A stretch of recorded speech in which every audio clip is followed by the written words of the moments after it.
So today I want to talk to you about perceived value. And what exactly is perceived value? So let's get something straight right now. You could have a personal perceived value. I know a lot of people who think their perceived value is that they're $1,000,000. They're far from worth that. The problem is that you have to look at how other people perceive your value. Now, sometimes that value can be given a dollar amount and sometimes not. And I think ultimately you have to be able to read those cues to see how much people think you're actually worth. And then there's also a place where you have to be able to identify certain areas of your life where you might not have a high perceived value, and in places that you might have a high perceived value. And the question is how do you get to that point where you have a high perceived value? If you think about it, this is how automakers do it. This is how everybody does it. Most vehicles are not worth more than the other when it comes down to the assembly line, but yet you'll pay a lot more for a Lamborghini than you will for a Ford Focus. So what exactly does it mean to have a perceived value?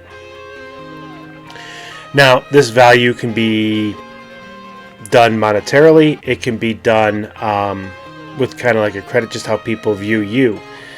Like I said, you're landscapers. You probably think you're worth $1,000,000 a mow. That's typically, I've met plenty of landscapers that think that their egos, they're huge. But if you really want to have a high value, you can't have a huge ego. You have to be able to humble yourself a little bit. And that's when actually your value will get high. People can sense that. People can read that. People can see how big you think your ego is, sometimes just by looking at you. So that's one of the first things, is humble yourself. The truth is when you price yourself, you probably want to price yourself a little bit lower than what you actually think you're worth. But at worst, you want to price yourself at what you think you're worth. Now, the trick is to get a high enough personal value on yourself to say, I'm worth that. And that's another issue that a lot of landscapers do. Some of them have huge egos, but yet then they charge very little money for their services. But if you're so great and you have the best lines in the business and everything else, why are you charging $20 a mow?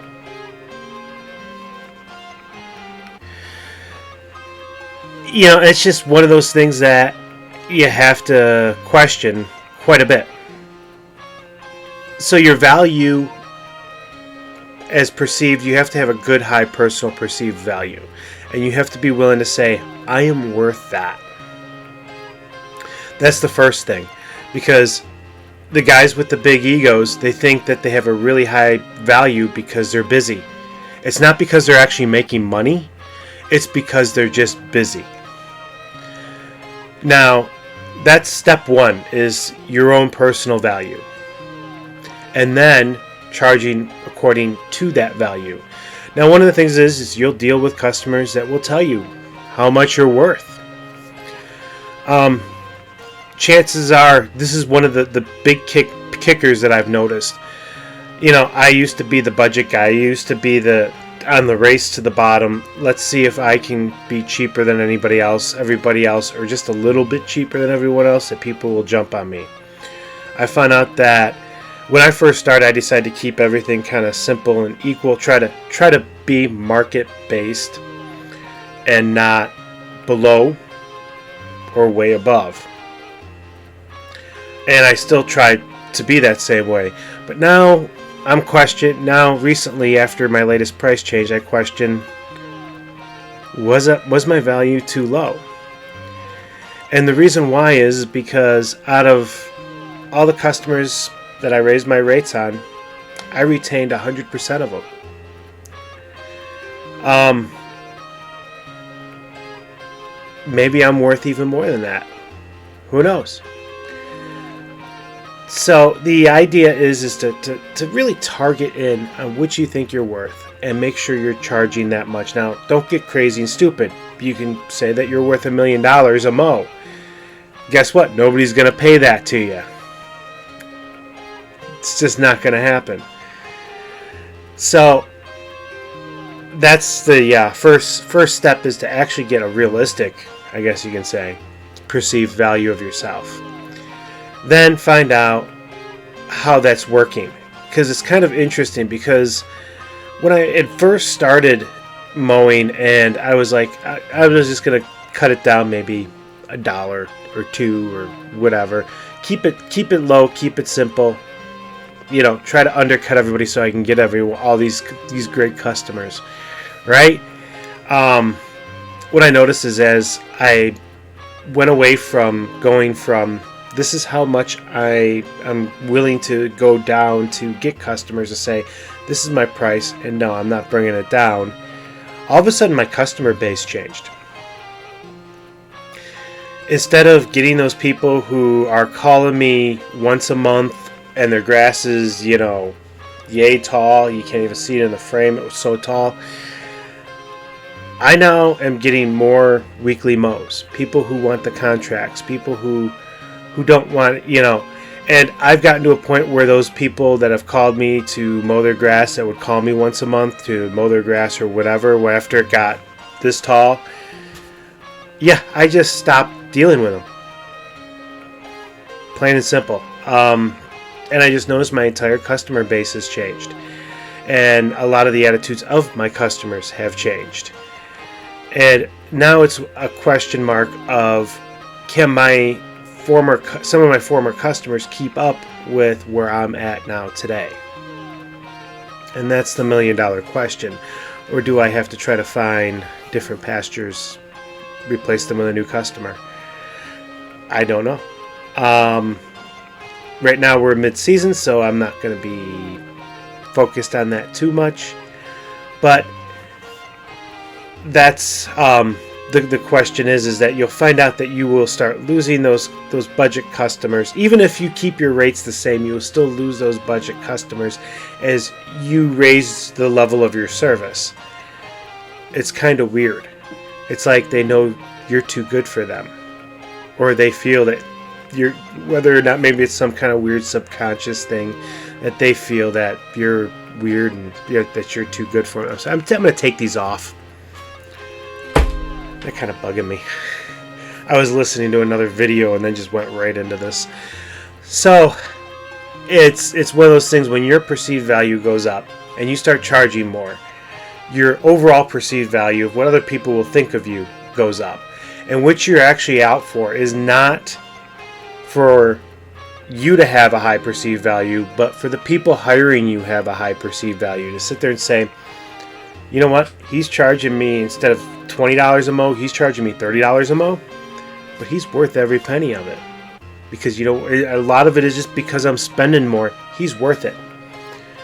But there's a lot that comes into perceived value to hold up to. You have to give that stellar customer service. You have to make sure you're answering phone calls. There's a lot of things that I've been failing on this particular season with that stellar service. And at some point in time, you have to check yourself and say, no, this isn't going to be automatic. I got to keep it up. It's not like this isn't just going to keep happening. They're coming for a certain level of service, and I'm not providing that. And that's where my big downfall is. So I need to take steps into giving myself that high perceived value that I've worked so hard to get, and make sure I'm keeping that high perceived value up. Now, there's been a lot of things that I've targeted and have been slipping with, and I need to get back on track with those things. Otherwise, my business won't be back on track, and my perceived value is going to go down, and then I'm going to be dealing with $20 mows again. And I don't want to be doing that either. I would rather, at this point, throw my hands up and say, forget it, and go find a regular job working at Walmart, because I can get paid more money anyways than what I'm making now anyway. So it's really a weird time to be dealing with employment, I'll tell you that. So that's one of the key factors of perceived values. It's not you and what you think, but what your customers think. And you have to give them something to think about, to say, yeah, no, he is worth more because he does this, or he's worth more because he does that, or he's worth more because he does this. He's worth more because, you know what, he picks up my kids' toys before he mows the lawn, and he doesn't sit there and complain about it all the time. You know, he's worth that much because instead of complaining about the dog poop being on the ground, he gives me an option to say, hey, for an extra whatever, I can come pick it up. It's a lot of, there's a lot of different factors involved with your perceived value. I mean, sometimes your perceived value can be, man, my dog loves him and nobody else's dog does. Or nobody else, my dog hates everyone else, but he loves the landscaper for some reason. Keep a few treats in your pocket, it'll work. It helps if you have dogs and you smell like other dogs, they kind of like, ooh. Now, but, so the idea is that perceived value, it's not necessarily your actual worth, it's what people think you're worth. And that's what keeps you in business. Because if they paid your actual worth, there wouldn't be any room in the money, room in it for you. Because it would be basically the cost of you doing the business. But in order to make profits, you have to have a high perceived value. So work on that perceived value. And there's a lot of different things that you can do to raise that perceived value as well. One key thing that you can do to raise that perceived value is, if you don't have it already, get liability insurance. And go ahead and advertise that you're insured. The thing is there's a lot of people that are willing to go for the $20 mow, that are willing to skirt by the insurance, and you don't want those customers. You want the ones that are willing to pay a little bit more to know that they're protected and that you're protected. Even though realistically, any damage that you cause is probably going to be less than a deductible. But beyond that, let's, make sure that you understand that having those insurance papers are really big. And if you want to do corporate jobs, if you want to do those commercial accounts, it's not only going to be recommended, it's required. They're going to want to see proof that you do have that insurance. So that's one of the big key factors. I picked up a commercial this year, and the big deciding factor was they had a guy that was coming in cheaper, but I was coming in with insurance. And that was the big deciding factor between the two. So insurance has a higher perceived value. And customers expect to have to pay a little more to have that. But if it's important to them, then they will pay a little more for that. And there's plenty of customers out there that will pay a little more for you to have insurance. That's one quick thing. The other thing is just your service offering. What do you offer? Can you be the one-stop guy for most of what their needs are? Or are you a guy that just mows grass and that's that? If you can offer other services, hedge trimming, I mentioned pet waste pickup, for instance, maybe do some tree trimming. If you can offer some extra additional landscaping services, put in mulch, that kind of thing, your perceived value goes up. If you can plant plants, your perceived value goes up. The more services you can offer, the more perceived value you go up.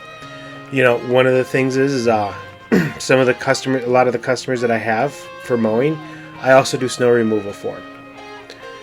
The thing is to try to learn a new guy, learn a new system, and everything else. It's bad enough that they got to learn a new system through a season, but to learn a new guy, learn a new system, and everything else to have your grass cut or your snow plowed is kind of a pain. And people will pay a little bit of extra to have one guy that does it all. So that's another perceived value, is just dealing with multi-season services. There's a lot of, there's so many different things. You can offer bed maintenance, where you're pulling weeds and things like that. I don't like to do that. and I'm questioning. I quit doing that, and I'm questioning whether I want to continue to do that or not. Whether I want to continue to keep it off my docket, or whether I want to try to bring it in. I have to do some research about beds maintenance and maybe try to get maintenance contracts on beds and things like that. But I'm going to look into that a little bit further. I really can't stand pulling weeds. That went out my first season. I had some big time issues with customers after I specify I don't spray. It's not a maintenance contract. It's a one-time deal. They will grow back. And then they complain because, oh, in a few weeks they were all back. And I'm like, yeah, I told you that. And then you're refunding money just to make people happy, and it just wasn't worth the money it wasn't worth the time and the money that I was charging for the time I was putting in it, and then on top of it having to refund all that money for that time that I put in cleaning stuff up. So I'll have to look further into that and maybe possibly get a pesticides license and that kind of thing to do it a little easier, I guess. But that's one of the things I'm currently kind of looking into, is dealing with a bed maintenance program. That won't happen this season, maybe next. So there's a lot of different things perceived values. And then you can get into a perceived value based on your uniforms, based on how you and your guys are dressed. Have a stringent dress code. This is, I will tell you, this is not a professional look. Okay? This is definitely not a professional. I don't care how hot it is, it's not a professional look.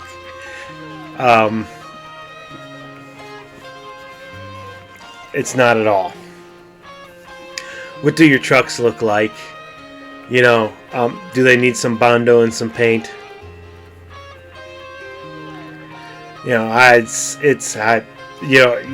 one of the things a lot of guys are like, I just got to get a truck, and they get this rusted jalopy, and it's like, dude, why didn't you just, save another $1,000 or whatever, bought something a little newer that didn't have all of the weight reduction in it?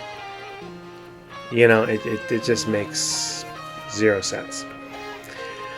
So maybe get the can of Bondo and touch up paint out and take care of those trucks.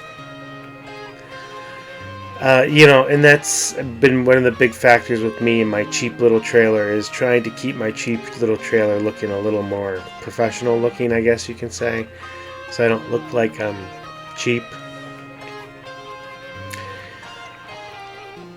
So there's so many things dealing with your appearance, dealing with the services you offer, dealing with your insurance. There's a lot of different ways to gain a higher perceived value, and your perceived value is really going to dictate how much you can charge per mow. And because there are going to be some people who are going to actually start going out and calling people up, and they're going to start looking for the highest priced landscaper they can. And then there's somebody who's going to look at the high priced landscaper, and there's somebody who's going to look at the low priced landscaper and try to find someone in the middle, because they think they're going to get a little bit of at least the best of both worlds, a good price, and get someone that's somewhat professional. So your perceived value has a lot to do with a lot of different things, and it's very important to keep that perceived value on track and keep up with it, because you're going to have to keep up with it, because part of your perceived value is how easy is it to pay your bills, how easy is it to get a hold of you when they need to get a hold of you, how long are they going to have to wait. And I'm going to tell you something too, if they get a short span of time, sometimes the best perceived value is, I'm not going to be able to get to it for another month, I'm not going to be able to get to it for another 2-3 weeks, depending on what the job is. Sometimes it's better to perceive it that way. This way they think you're busy, and there's a high demand for your services, so because you must be really good, which gives you a very high perceived value. If you're sitting there saying, if somebody calls you up and be like, yeah, here's how much it is, and I can be there tomorrow, they have to question, well, why can he be there tomorrow? Does he not have things booked out? Does nobody really, use him? I mean, why is he able to come tomorrow? Then they think you have a very low perceived value, and it could be that you deal with that customer and they just want it done right away. The biggest thing I will tell you for perceived value is getting the quotes and getting the quotes out quickly. That's your number one thing, and that's something I've been failing miserably at this particular season. Since we finished starting everything and we started getting into the season, dealing with all the jobs and everything, it's been difficult getting out there to get the quotes in a timely fashion, and that's something I got to work on better at doing, because that lowers my perceived value. One other example I will give you is the mower flipping. Now, if you look at my perceived value, I basically like, is it run? Okay, throw it up there for $25. I'm looking, when I deal with flipping mowers, just trying to get them gone, basically, and maybe get a few bucks for them in the process. Yeah, I will change oil. I'll change spark plugs. I will change the air filter, maybe sharpen the blades. But I'm not going to sit there and sand down and repaint a whole deck to make it look pretty again. I'm not going to buy all kinds of new stickers and things like that on there. There are a lot of flippers that do. There's one guy in particular I know, I'm always seeing pictures. He's trying to match paint, and it's Mr. Tecumseh. Well, he's always trying to match the paints with the decks and everything else. Well, he has a higher perceived value with the mowers he sells than I do, because they look brand new when he gets done with them. When I get done with them, they don't look brand new. I mean, you're lucky I wash them off. Yeah, so his mowers, he can probably get a lot more money for them because he has a higher perceived value for his mowers than what I give people. And a lot of it has to deal with market and areas and things like that too. But ultimately, his mowers are looking brand new even though they're used. And mine look like, well, they got pulled out of a mud puddle. I mean, but they run and mow. So he could probably get a little bit more money for his mowers than I can, because he has a higher perceived value. Now, does that mean that the new paint that he puts on, does that make it really more valuable? Well, a little bit.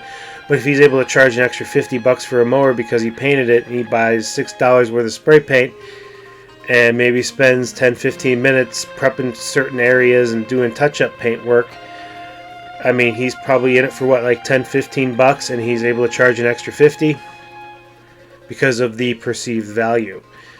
So perceived value is very valuable, and you want to work on getting a high perceived value, because a high perceived value is going to increase your value overall and increase your profits. So keep up with perceived value, because that's where the money's at, plain and simple.